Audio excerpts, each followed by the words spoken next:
सब लोग आपकी कीमत करेंगे। जैसा आप करोगे वैसा वैसा आसपास के लोग करते जाएंगे। बस इस रहस्य को समझ लो, जो कि गौतम बुद्ध ने कई सालों पहले अपने शिष्यों को बताया था। हम आज के इस वीडियो में मन को कैसे नियंत्रित करें और मन क्या है इसके बारे में भी जानेंगे। हम अंत में आपको गौतम बुद्ध की एक रहस्यमय कहानी को सुनाएंगे। उससे पहले हम आपको खुद की कीमत कैसे बढ़ाए उसके बारे में 15 सुझाव देंगे। तो चलिए आज की वीडियो की शुरुआत करते हैं। कुछ लोग हमेशा सोचते रहते हैं कि लोगों के बीच अपनी वैल्यू कैसे बढ़ाएं, क्योंकि उन्हें हमेशा लगता है कि कोई भी उन्हें सीरियसली नहीं सुनता और उनकी इज्जत नहीं करता। तो हम आपको बताएंगे कि समाज में अपनी इज्जत कैसे बढ़ाएं। इस वीडियो को देखने के बाद आपको किसी से पूछने की जरूरत ही नहीं पड़ेगी कि लोगों के बीच खुद की इज्जत कैसे बढ़ाएं। वो कहते हैं ना कि इज्जत गंवाने में सिर्फ कुछ घंटे लगते हैं, लेकिन इज्जत बनाने में काफी समय लग जाता है। ये समय महीनों में भी हो सकता है और सालों में भी। जिस व्यक्ति को समाज में इज्जत नहीं मिलती वह हमेशा अप्रसन्न रहता है और मानसिक रूप से कमजोर भी होता जाता है। इसलिए इस बात का पता होना बहुत ही जरूरी है कि सोसाइटी में अपनी वैल्यू कैसे बढ़ाएं, ताकि आप खुद में सुधार करके ऐसा करने में कामयाब हो पाएं। कुछ लोग वैसे तो अच्छे खासे होते हैं, लेकिन उन्हें अपने खुद के महत्व का पता ही नहीं होता। अगर वो खुद में थोड़ा सा भी सुधार कर लें तो उनकी वैल्यू काफी ज्यादा बढ़ सकती है। लेकिन वो कुछ जरूरी बातों को इग्नोर करते हैं, जिस वजह से इतना सम्मान हासिल नहीं कर पाते। यहाँ हम आपको स्वयं की वैल्यू बढ़ाने के जो उपाय बताएंगे, उन्हें मानकर एक ऐसा आदमी भी अपनी खास इज्जत बना सकता है जिसमें फिलहाल कोई भी खूबी ना हो। किसी भी व्यक्ति को अगर सम्मान न मिले तो वह हीन भावना का शिकार हो सकता है। लेकिन जैसा कि हमने आपको बताया, इज्जत कमाने में समय लगता है। सिर्फ ये सोचने से कुछ नहीं होगा कि सोसाइटी में अपनी इज्जत कैसे बढ़ाए। आपको इसके लिए समर्पित होना पड़ेगा। चलिए जानते हैं कि अपनी खुद की वैल्यू बढ़ाने के लिए क्या करें। पहला उपाय, अपनी पर्सनैलिटी डेवलप करें। बेढंग तरीके से रहने वाले व्यक्ति को लोग कभी भी इतनी इज्जत नहीं देते। जो लोग साफ सुथरे और फिट रहते हैं उन्हें लोग अलग ही नजरिए से देखते हैं। इसलिए सबसे पहले अपने व्यक्तित्व में सुधार लाने की कोशिश करें। अच्छी पर्सनैलिटी कैसे बनाएं? हमेशा नहाए धोए रहें, अच्छे कपड़े पहने और अपनी दाढ़ी व बालों को सेट करके रखें। सबसे पहली चीज आपका दिखावा ही होता है। आप चाहे कितने ही ज्ञानी क्यों ना हो, अगर ढंग से साफ सुथरे नहीं रहते तो लोग आपको इग्नोर करना ही बेहतर समझते हैं। इसलिए कोई आपकी इज्जत नहीं करता। तो चलिए बढ़ाते हैं हमारे दूसरे उपाय की तरफ। दूसरा उपाय, किसी से डरे नहीं। अगर आप सोच रहे हैं कि लोगों के बीच अपनी इज्जत कैसे बढ़ाए, तो आज से ही डरना छोड़ दें। आपको भगवान श्री कृष्णा की उस बात पर ध्यान देना होगा जब उन्होंने कहा था कि कोई आपको मार नहीं सकता, कोई आपका कुछ बिगाड़ नहीं सकता। बस आप कोई गलत कार्य ना करें। अपने अंदर के डर को कैसे दूर भगाए, आपको भी ठीक ऐसा ही करना है। आपको समाज को दिखाना है कि आपके अंदर किसी चीज को लेकर खौफ नहीं है। आप सत्य और न्याय के लिए हमेशा सच बोलने को तैयार हैं। खुद को मजबूत दिखाओगे तो अपने आप को ज्यादा सम्मान दिलवा पाओगे। निडर लोगों का लोग खुद सम्मान करते हैं। तो चलिए बढ़ाते हैं हमारे तीसरे उपाय की तरफ।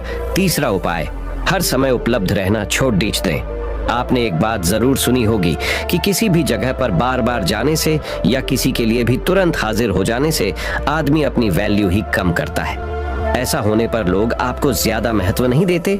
उनका यही सोचना होता है कि अरे उसे तो चाहे कभी भी बुला लो या फिर उसे बुलाने की जरूरत नहीं है, वो अपने आप आ जाएगा। मतलब ऐसी स्थिति में आपको कोई सीरियसली नहीं लेता। आज के जमाने में लोगों का थोड़ा वेट कराना बनता है, तभी वो आपका सम्मान करते हैं। तो चलिए बढ़ाते हैं हमारे चौथे उपाय की तरफ। चौथा उपाय, अपनी जुबान को पूरा करें। आज के दौर में बहुत ही कम ऐसे लोग पाए जाते हैं जो अपने द्वारा किए गए वादों पर खरे उतरते हैं। अगर आप सोच रहे हैं कि अपनी वैल्यू कैसे बढ़ाएं, तो खुद को ऐसा बनाइए कि लोग आप पर तुरंत विश्वास करने को तैयार हो जाएं। कहने का मतलब ये है कि अपनी जुबान को हमेशा पूरी कीजिए। आपने लोगों के सामने जो कुछ भी करने को एक बार कह दिया तो समझो कह दिया। अब आपको वो काम पूरा करवाना ही है। ऐसे व्यक्ति को लोग बहुत ज्यादा महत्व देते हैं और सभी उसकी इज्जत करते हैं। तो चलिए बढ़ाते हैं हमारे 5वें उपाय की तरफ। 5वां उपाय, सामाजिक कार्यों में बढ़ चढ़ कर हिस्सा लें। गांव या शहर के सभी लोग आपको कब पहचानते हैं? जब आप सामाजिक कार्यों में हिस्सा लेते हैं और वहां अपने काम के दम पर अपनी उपस्थिति दर्ज करवाते हैं। सोसाइटी में अपनी इज्जत बढ़ाने के लिए ऐसा करना बहुत जरूरी है। यही वो मौके होते हैं जब आप सब लोगों की नजर में आते हैं। लोग आपके काम से प्रभावित होते हैं और उनके मन में आपके लिए इज्जत बढ़ती है। जब भी गांव या शहर के लिए कोई धर्म का काम या लोगों की सेवा करने का मौका मिले तो जरूर करें। तो चलिए बढ़ाते हैं हमारे 6ठे उपाय की तरफ। 6ठा उपाय, समय का सदुपयोग करें। अगर आप जानना चाहते हैं कि अपनी एक अलग शानदार रेपुटेशन कैसे बनाएं, तो समय को खराब करना छोड़ TDH दें। हमने बहुत से ऐसे लोगों को देखा है जो अपने जीवन को इतने अनुशासन के साथ जीते हैं कि उनकी बराबरी करना मुश्किल है। यकीन मानिए, हर व्यक्ति ऐसे आदमी की इज्जत करता है। अगर आप अपने समय को यूं ही बकवासबाजी में खराब कर रहे हैं तो कोई भी आपको पसंद नहीं करेगा। सब आपके बारे में ताने ही मारेंगे। इसलिए खाली समय में भी कोई ऐसा काम करें जिससे आपको नहीं तो कम से कम किसी दूसरे को लाभ हो। तो चलिए बढ़ाते हैं हमारे 7वें उपाय की तरफ। 7वां उपाय, कामयाब बने। अगर आप किसी भी क्षेत्र में सफल हो जाते हैं तो लोग आपकी खुद ब खुद इज्जत करने लग जाते हैं। फिर आपको किसी से जानने की जरूरत ही नहीं कि अपनी इज्जत कैसे बढ़ाए, क्योंकि आज के दौर में लोग सिर्फ कामयाब लोगों की ही कद्र करते हैं। जीवन में सफल कैसे बने? आप चाहे कितने भी पढ़े लिखे क्यों ना हो, अगर आप सफल नहीं हैं, आपके पास कोई अच्छा जॉब नहीं है या आपका कोई बिजनेस नहीं है, तो लोग आपको पूछते तक नहीं हैं। इसलिए जितने भी युवा हैं वो सबसे पहले अपने करियर पर ध्यान दें। सफल हो गए तो लोग अपने आप रिस्पेक्ट करेंगे। तो चलिए बढ़ाते हैं हमारे 8वें उपाय की तरफ। 8वां उपाय, दूसरों से ज्यादा नॉलेज हासिल करें। अगर आप अपने मोहल्ले या गांव में सबसे ज्यादा सम्मान पाना चाहते हैं तो आपको अन्य लोगों की तुलना में ज्यादा ज्ञान हासिल करना होगा। आपको अपने आप को हर तरह से अपडेटेड रखना होगा ताकि जब आप बोलें तो सभी लोग ध्यान लगाकर सुने। इसके लिए आप टीवी पर न्यूज वगैरह देखते रहें और न्यूज़पेपर्स वगैरह पढ़ते रहें। जो व्यक्ति जितना ज्यादा ज्ञानी होता है उसे लोग उतना ही ज्यादा पसंद करते हैं। तो चलिए बढ़ाते हैं हमारे 9वें उपाय की तरफ। 9वां उपाय, बेबाकी से जवाब दें। आज वो दौर है जहां कमजोर व्यक्ति को तुरंत दबाने की कोशिश की जाती है। एक बार किसी से दबने के बाद वो बार बार आप पर कटाक्ष करने लगते हैं। उन्हें देखकर दूसरे लोग भी आपके मजे लेने लगते हैं। आपको ऐसा होने से रोकना होगा। स्मार्ट कैसे बने? अगर कोई आपसे मस्ती में आकर बात कर रहा है तो उससे आंख मिलाकर बेबाकी से जवाब दें, ताकि सामने वाला व्यक्ति और अन्य लोग तुरंत समझ जाए कि ये बंदा काबू में आने वाला नहीं है। आजकल अपनी इज्जत खुद करवानी पड़ जाती है। तो चलिए बढ़ाते हैं हमारे 10वें उपाय की तरफ।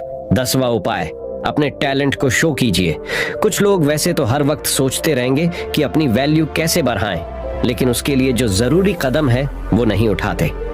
जी हाँ, लोग इज्जत करते हैं टैलेंट की, किसी व्यक्ति की नहीं। वो दौर गया जब आदमी की इज्जत की जाती थी। आज के जमाने में इज्जत हासिल करने के लिए आपको अपने अंदर छुपे हुनर को लोगों को दिखाना होगा, तभी तो लोग आपको खास समझेंगे। इसलिए आपके अंदर जितने भी अच्छे गुण और हुनर हैं उन्हें लोगों के सामने बाहर निकालिए।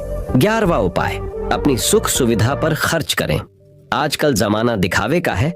अगर आप सिर्फ पैसे कमाकर जमा करते रहेंगे लेकिन उनका उपयोग बिल्कुल भी नहीं करेंगे तो लोग आपको कंजूस कहेंगे। ऐसे में रिस्पेक्ट करना तो दूर, लोग आपको कंजूस कहकर आपका मजाक बनाते हैं। आपके पास पैसा है तो लालच करना ठीक नहीं। अपने पैसे से कुछ ऐसे काम करिए या ऐसी चीजें खरीदिए जिससे आप लोगों का ध्यान अपनी तरफ खींच पाए। अगर लोगों को लगेगा कि आप वाकई लाइफ को एंजॉय कर रहे हैं तो लोग आपके प्रशंसक बन जाएंगे। तो चलिए बढ़ाते हैं हमारे 12वें उपाय की तरफ। 12वां उपाय, महिलाओं की इज्जत करें। समाज में महिलाओं का भी स्थान होता है। अगर आप चाहते हैं कि अपनी अच्छी रेपुटेशन कैसे बनाएं तो महिलाओं की इज्जत करना सीख लें। याद रखें, महिलाओं द्वारा की गई पब्लिसिटी बहुत ही जल्द आपके एरिया में फैल जाती है। अगर आप सभी महिलाओं की इज्जत करेंगे तो आपके गांव में बात फैलेगी कि आप वाकई एक सम्माननीय और अच्छे व्यक्ति हैं। वहीं अगर आप महिलाओं की नजर में गिर गए तो अपनी इज्जत बढ़ाने के बारे में सोचना भी मत, क्योंकि फिर ये काम लगभग असंभव हो जाएगा। तो चलिए बढ़ते हैं हमारे 13वें उपाय की तरफ। 13वां उपाय कुछ अलग करके दिखाएं। खुद की वैल्यू बढ़ाने के तरीके। टिप्स तो कई हैं, पर ये वाला एक ऐसा तरीका है जो एक झटके में आपकी इज्जत बढ़ा सकता है। जी हाँ, साधारण जीवन तो सभी जीते हैं और ज्यादातर लोग बस खुद के लिए ही जीते हैं। अपने सपने को कैसे पूरा करें? आप अपने जीवन में कोई ऐसा काम कीजिए जिसे सब याद रखें और लोगों के बीच आपकी साख बन जाए। आप किसी भी क्षेत्र में अपने गांव या शहर का नाम रोशन कीजिए, या फिर कोई धर्म का ऐसा काम कीजिए जिससे गरीब लोगों को लंबे समय तक फायदा मिले। उपाय 14वां, अपनी कमजोरी किसी को ना बताएं। एक मजबूत इंसान वो होता है जो अपने दुख को खुद अकेला झेलता है, लेकिन खुशियों को सबके साथ बांटता है। ऐसा व्यक्ति वास्तव में इज्जत का हकदार होता ही है, क्योंकि ये एक खास गुण है जो सब में नहीं होता। आजकल लोग दूसरे लोगों की कमजोरी पकड़ने के चक्कर में लगे रहते हैं ताकि उन्हें घेरा जा सके और लोगों के बीच उसकी खिल्ली उड़ाई जा सके। आपको ध्यान रखना है कि अपनी कमजोरी को खुद तक ही सीमित रखें, अन्यथा लोग आपकी उसी कमजोरी को निशाना बनाएंगे। तो चलिए बढ़ाते हैं हमारे 15वें उपाय की तरफ। उपाय 15वां, सबके साथ प्यार से रहें।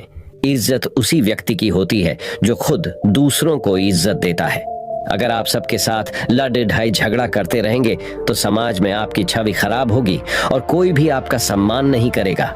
अच्छा व्यवहार एक बहुत बड़ी चीज होती है जो अनपढ़ और गरीब व्यक्ति को भी इज्जत दिलवा देता है। चाहे कोई छोटा हो या बड़ा, सबके साथ प्रेम के साथ बात करें। उनके साथ जब भी समय बिताएं, हंसते मुस्कुराते रहें। इस तरह से हर व्यक्ति आपके व्यवहार से प्रभावित होकर आपकी इज्जत करेगा। इस तरह से यदि आप वीडियो में बताई गई बातों पर अमल करते हैं तो निश्चित ही लोग आपकी इज्जत करना शुरू कर देंगे। आप लोगों की नजर में एक अलग ही व्यक्ति होंगे और आपकी छवि उन्हें आपकी इज्जत करने को मजबूर कर देगी। तो मैंने तो आपको अपनी इज्जत को कैसे बढ़ाए ये तो बता दिया। अब हम गौतम बुद्ध की एक रहस्यमयी कहानी से जानेंगे कि अपने मन को कैसे समझे और उसे पर विजय पाने के लिए कौन सी विधि का पालन करें। तो चलिए कहानी की शुरुआत करते हैं। दोस्तों, एक बार एक व्यक्ति बुद्ध के पास आता है और उनसे पूछता है कि बुद्ध, अपने मन को काबू में करने और उसे समझने का पहला चरण क्या है और इसके लिए हम कहां से शुरुआत करें कि हमारा मन हमारे वश में आ जाए। बुद्ध मुस्कुराते हैं और उसका उत्तर देते कि अपने मन को समझने का पहला चरण है इसके द्वारा दिए गए लालचों की व्यर्थता को देख लेना। जिस इंसान ने अपने मन के द्वारा दिए गए लालचों की व्यर्थता को देख लिया, उसने इससे मुक्त होना शुरू कर दिया। और उसके बाद वह व्यक्ति बुद्ध से पूछता है कि हमारा मन जो हमें लालच देता है उसके व्यर्थता को कैसे देखा जाए। बुद्ध कहते हैं, अपने अनुभव से। मनुष्य जिस भी गलत कार्य को अति में करता है उससे उसे दुख मिलता है और यही दुख उसका अनुभव है और यही अनुभव उसके रूपांतरण का कारण बन सकता है। जिसने देख लिया और वास्तव में देख लिया कि नशा करना केवल दुख है, उसने नशे से मुक्त होना शुरू कर दिया। जिसने देख लिया कि ईर्ष्या केवल खुद को जलाती है और वास्तव में देख लिया, उसने ईर्ष्या से मुक्त होना शुरू कर दिया। तुम्हारा ये देख लेना कि मन लालच तो हमेशा तुम्हें तृप्ति का देता है, लेकिन लगता यह तुम्हें सदैव अतृप्त है, और यही अपने मन को समझने का पहला चरण है। कहानी को आगे बढ़ाने से पहले आपको इस एक प्रश्न को समझना आवश्यक है, और वो प्रश्न है कि आप अपने मन को वश में करना क्यों चाहते हैं। क्योंकि आपने यह अनुभव कर रखा है कि आपका मन आपको दुख देता है, पर क्योंकि आपको आपके मन के लालच बहुत बड़े सुहावने लगते हैं, इसीलिए आप इन लालचों के पीछे छुपे हुए दुखों को नहीं देख पाते। सिर्फ अपने दुखों को देख लेने से आपका मन आपके वश में नहीं हो जाएगा। उसके लिए आपको दूसरा चरण क्या है यह समझना होगा। वह व्यक्ति बुद्ध से पूछता है कि बुद्ध, यदि कोई व्यक्ति यह जानता है कि उसके मन के लालचों के कारण उसके जीवन में दुख है, तो क्या इसका अर्थ यह है कि वो व्यक्ति पहले चरण पर है? और यदि वह व्यक्ति पहले चरण पर है तो दूसरे चरण पर कैसे जाएगा? बुद्ध कहते हैं कि उस व्यक्ति को खोज पर निकलना होगा, किसी ऐसे व्यक्ति की खोज पर जो अपने मन से मुक्त हो चुका है और जिसने अपने मन को जान लिया है, क्योंकि तुम्हारा मार्गदर्शन वही कर सकता है जो उस जगह पर पहुंचा हुआ है और जहां तुम जाना चाहते हो। दोस्तों, यहाँ पर एक बात समझनी आवश्यक है कि खोज पर निकलने का अर्थ ये नहीं है कि आप सन्यासी बन जाएं, बल्कि खोज पर निकलने का अर्थ ये है कि कोई ऐसा व्यक्ति खोजना जो आपका मार्गदर्शन कर सके। अब यहाँ पर प्रश्न ये उठता है कि ऐसे व्यक्ति को कहाँ पर खोजें? क्योंकि आस पड़ोस में तो सभी लोग अशांत भरे पड़े हुए हैं। मैं और आप इस इंटरनेट के बदौलत ही जुड़े हुए हैं। अगर इंटरनेट नहीं होता तो क्या आप मेरे इस वीडियो को देख पाते? नहीं ना। दोस्तों, तो चलिए कहानी में वापस लौटते हैं और अच्छे से जानते हैं कि अपने मन को समझने का दूसरा चरण क्या है। वह व्यक्ति बुद्ध से पूछता है कि उस व्यक्ति की पहचान क्या है, जिसने अपने मन को समझ लिया है और जिसने खुद को जान लिया हुआ है, क्योंकि हर व्यक्ति यह दावा करता है कि वह ज्ञानी और बुद्धिमान है। लेकिन वास्तव में ज्ञानी कौन है, वह कैसे पता लगेगा? बुद्ध कहते हैं कि यही तीसरा चरण है, और वो चरण है सुनना ही अपने मन को समझने का तीसरा चरण है। उसके बाद वह व्यक्ति बुद्ध से पूछता है कि क्या देखकर यह पता नहीं किया जा सकता, क्योंकि आपको देखकर ही पता लगता है कि आप एक महात्मा हैं। बुद्ध कहते हैं कि देखने में तो कोई व्यक्ति बहुत शांत लग सकता है, लेकिन भीतर से वह क्या है, ये उसके शब्द ही बता सकते हैं। लेकिन ध्यान रहे कि शब्दों पे भी विश्वास एकदम से नहीं कर लेना है।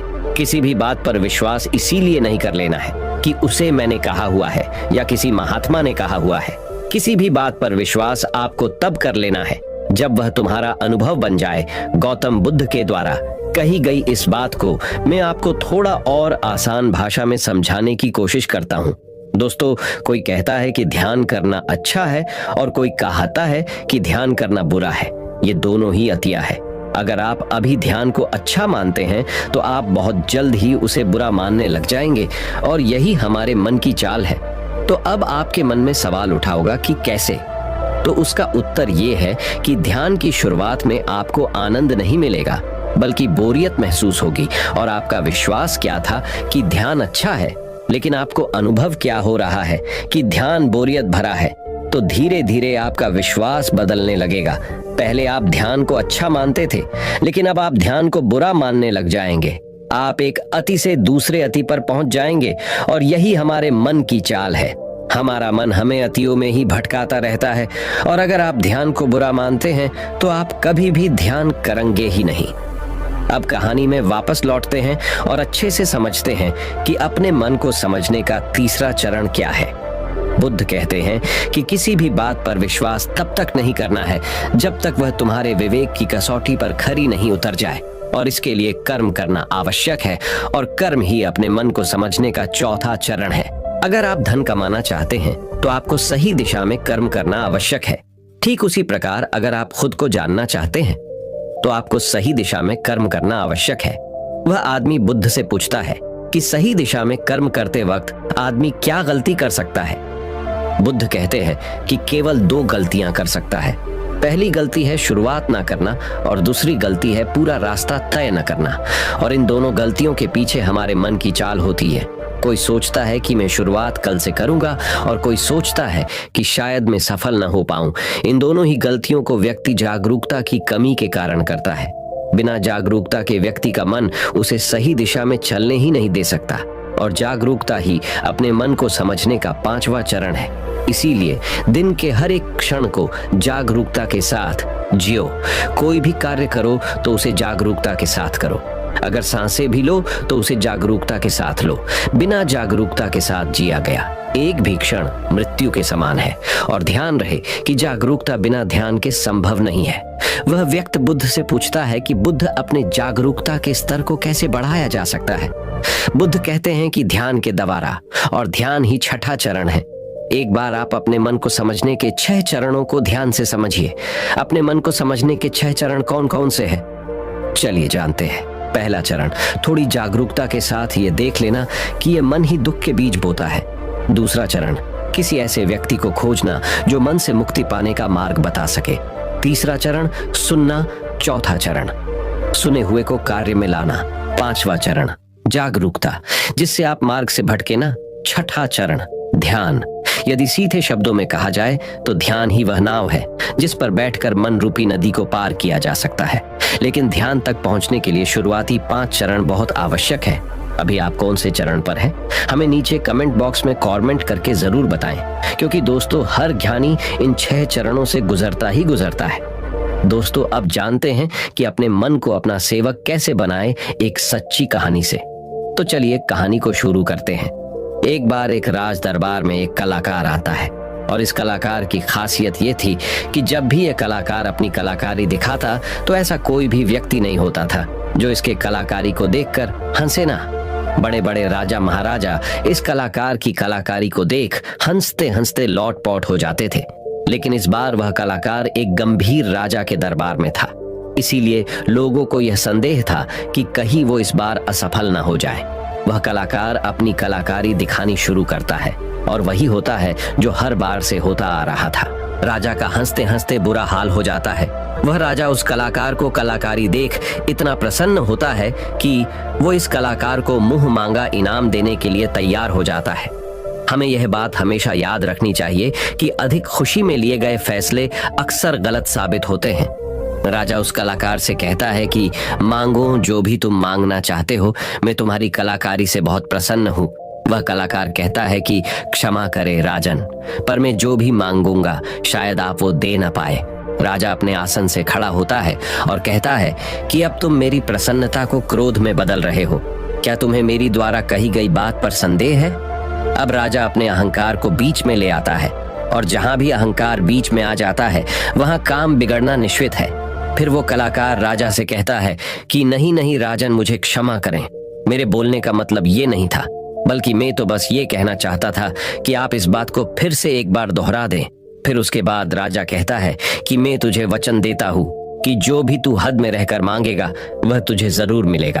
उसके बाद वह कलाकार कहता है कि तो ठीक है, आप मुझे 24 घंटों के लिए आपके राज्य का राजा बना दीजिए। उस कलाकार की बात सुन राजा मन ही मन सोचता है कि अच्छा है, मैंने इसे हृदय में रहकर मांगने को कहा था, वरना ये तो हमेशा के लिए राजा बनता। वैसे तो 24 घंटे कोई बड़ी बात नहीं है। और उसके बाद राजा सोच समझकर उस कलाकार से कहता है कि ठीक है, अगले 24 घंटे के लिए मैं तुम्हें राजा घोषित करता हूँ। राजा बनने के 1 घंटे के अंदर ही वह कलाकार, जो कि अब राजा बन चुका था, वह पुराने राजा को फांसी पे चढ़ा देता है और दूसरे घंटे में वह पुराने राजा के सभी भरोसे मंद लोगों को हटाकर अपने भरोसे मंद लोगों को रख लेता है। आप में से बहुत सारे लोग उस राजा को मूर्ख समझ रहे होंगे, परंतु मैं आपको बताना चाहता हूं कि वह राजा कोई और नहीं बल्कि आप है और वह कलाकार आपका मन है।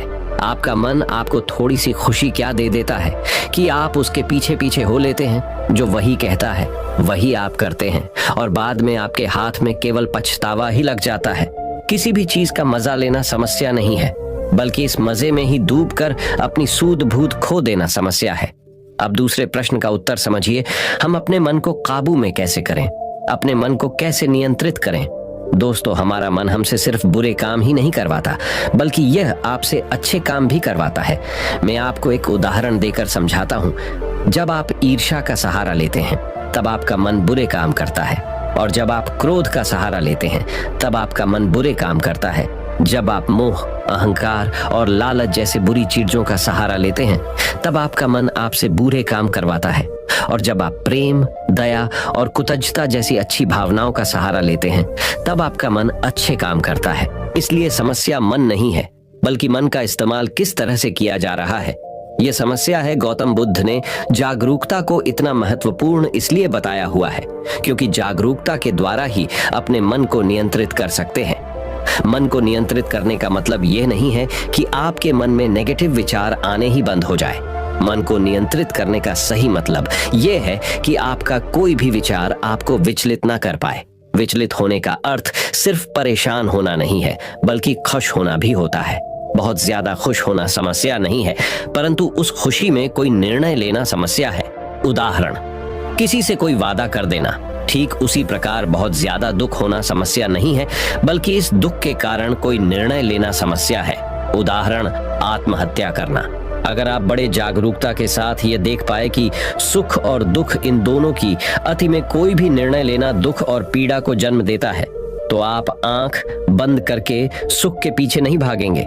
और अगर आप सुख के पीछे नहीं भागेंगे तो दुख आपके पीछे नहीं भागेगा, क्योंकि ज्यादातर लोग जिसे सुख समझते हैं वह दुख की परछाई है।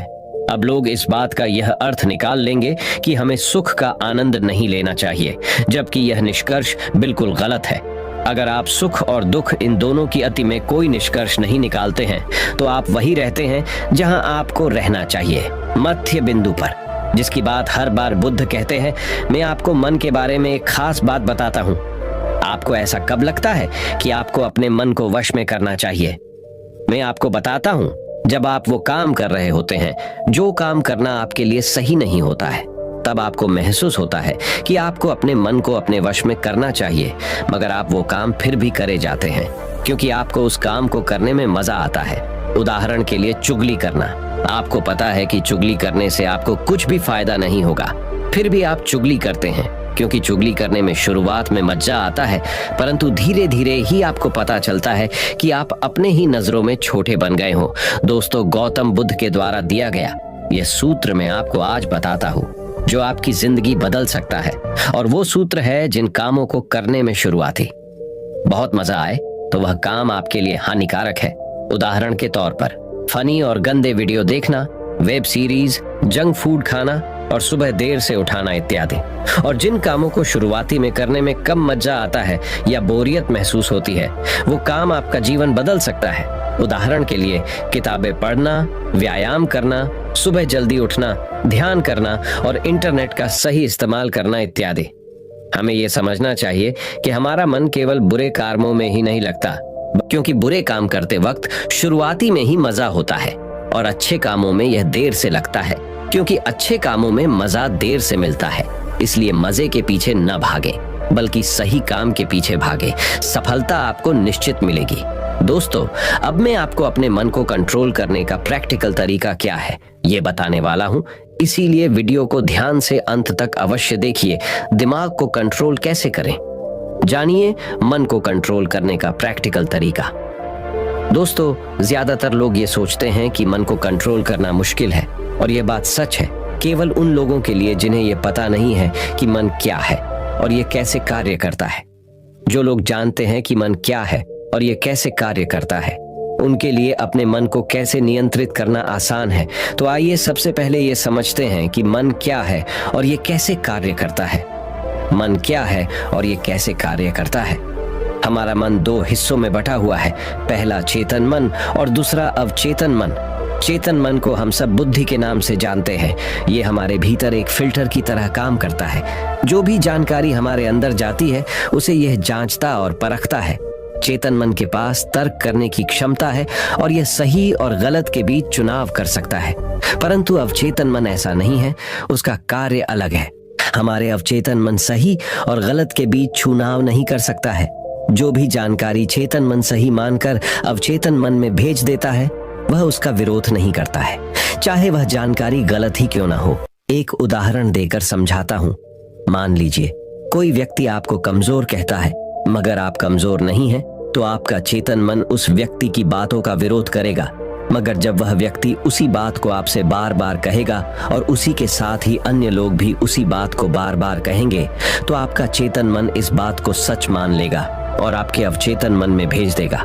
और अवचेतन मन का काम है जो बात उसके भीतर चली गई है उसे सच साबित करना। इसका सबसे बड़ा उदाहरण है, जब हम छोटे हुआ करते थे उस समय हमारे भीतर बहुत आत्मविश्वास था, परंतु जैसे जैसे हम बड़े होते गए हमारा आत्मविश्वास कम होता गया, क्योंकि हमारे स्कूल और कॉलेजेस से और समाज से बार बार नकारात्मक बातें सुनने को मिली और हमारा अवचेतन मन उन्हें सच मान बैठा।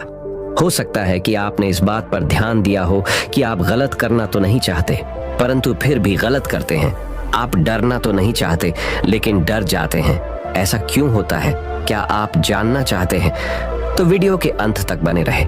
दोस्तों, ऐसा इसीलिए होता है क्योंकि जाने अनजाने में आपके अवचेतन मन में बहुत सारी गलत जानकारी चली गई हुई है, जिसे वह सच मन बैठा हुआ है।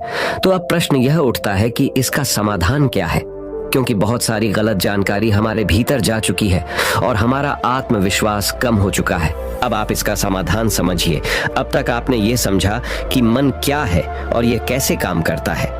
अगर एक लाइन में कहूँ कि मन क्या है, तो हमारा मन जानकारी का एक ढेर है जो जाने अनजाने में हमारे भीतर चली गई हुई है। अब हमें सबसे पहले ये समझना होगा कि चेतन मन जानकारी लेता कहाँ से है, वे कौन से द्वार है जहां से जानकारी भीतर प्रवेश करती है। अपने मन को कंट्रोल करने के उपाय और समाधान हमारे अंदर जानकारी जाने के 5 द्वार है, और वो है आंख, कान, नाक, जीभ और त्वचा। इन्हें हम 5 इंद्रियों से भी जानते हैं। बहुत सारी गलत जानकारी हमारे भीतर जाने के कारण हमारा मन हमारे वश में नहीं है। अगर हम अपने मन को अपने वश में करना चाहते हैं तो हमें बहुत सारी सही जानकारी इस मन को देनी होगी। कम से कम उतनी सही जानकारी जितनी गलत जानकारी हमारे भीतर पहले से पड़ी हुई है। सही जानकारी और गलत जानकारी के बीच का अंतर समझिए। सही जानकारी वो है जो आपको आपके लक्ष्य की तरफ ले जाए और गलत जानकारी वो है जो आपको आपके लक्ष्य से भटकाए।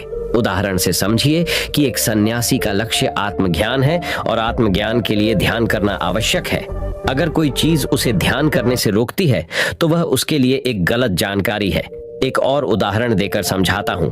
मान लीजिए कि आपको एक गायक बनना है, तो गायक बनने के लिए रियाज करना बहुत जरूरी है। अगर कोई चीज आपको रियाज करने से रोक रही है तो वह आपके लिए एक गलत जानकारी है। तो अपने मन को कंट्रोल करने के लिए आपके पास एक लक्ष्य का होना बहुत जरूरी है, क्योंकि अगर आप अपने मन को कहीं पर जाने से रोक दोगे तो उसे कहीं पर तो भेजना भी तो पड़ेगा। अगर आपके पास लक्ष्य है तो आपको सबसे पहले क्या करना है, ये ध्यान से समझ लीजिए। सबसे पहले इस चिंता को छोड़ दीजिए कि कितनी गलत जानकारी आपके भीतर जा चुकी है। आपको बस इतना करना है कि आपके 5 द्वारों पर, यानी कि जहां से जानकारी भीतर प्रवेश करती है, वहां पर जागरूकता का पहरा लगा देना है। कोई भी जानकारी आपके भीतर अनजाने में प्रवेश ना करे। पहरा लगते ही आपको बैलेंस में झूठ जाना है। अब आप ये सोच रहे होंगे कि बैलेंस किस चीज का? बैलेंस आपको नकारात्मकता और सकारात्मकता के बीच में करना है। नकारात्मकता आपके भीतर पहले से ही मौजूद है, अब बस आपको सकारात्मकता को भरनी है। आपको एक बात जान लेनी चाहिए कि सकारात्मकता नकारात्मकता को मिटा देती है, जिस प्रकार रोशनी अंधेरे को मिटा देती है। ये तो बस कहने की बात है कि आपको बैलेंस करना है। सच तो ये है कि जब आप अपने भीतर सकारात्मकता भरने लगेंगे तो आपके अंदर की नकारात्मकता उसी समय मिटने लग जाएगी। दोनों के बीच का बैलेंस होने का तो अवसर ही नहीं आएगा। यहाँ पर प्रश्न यह निर्माण होता है कि सकारात्मकता को कहां से लाए। तो इसके बहुत सारे तरीके हैं। पहला तरीका यह है कि आप अच्छे लोगों की संगत करिए और उन्हें ऑब्जर्व करके उनसे सीख सकते हैं। अब ये सही लोग आपके पास हो सकते हैं या नहीं भी, आप इंटरनेट, बुक्स और वीडियोस के द्वारा इनकी संगत कर सकते हैं। उदाहरण के लिए अगर आप बुद्ध की संगत करना चाहते हैं तो आप उनके ऊपर लिखी हुई किताबों को पढ़कर और ऑडियो टेप सुनकर उन्हें समझ सकते हैं। ध्यान रहे, हमेशा ऐसी चीजें पढ़े, सुने और देखे जो आपके लक्ष्य से जुड़ी हुई हो।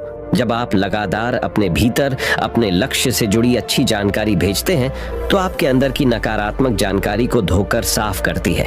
अभी हमारा मन गलत जानकारी में उलझा हुआ है जो अनजाने में हमारे भीतर चली गई हुई है, जिसके कारण हम अक्सर कहते हैं कि हमारा मन हमारे वश में नहीं है और हमारा मन किसी भी काम में नहीं लगता है। हमें यह समझना चाहिए कि मन हमारा है, हम मन के नहीं है।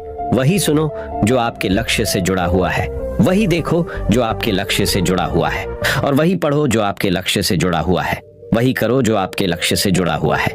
मैं आपको एक उदाहरण देकर समझाता हूँ। अगर आपका लक्ष्य खिलाड़ी बनना है तो आपको वही चीजें खानी चाहिए जो आपको खिलाड़ी बनाए। मन पर नियंत्रण रखने के लिए इंद्रियों पर संयम आवश्यक है और संयम के लिए अनुशासन आवश्यक है और अनुशासन के लिए एक सही निर्णय आवश्यक है जो आपको अभी लेना है। तो दोस्तों, उम्मीद करता हूं कि खुद की कीमत कैसे बढ़ाएं, उनके टिप्स और अपने मन को कैसे नियंत्रित करें, इस पर गौतम बुद्ध की कहानी आपको पसंद आई होगी।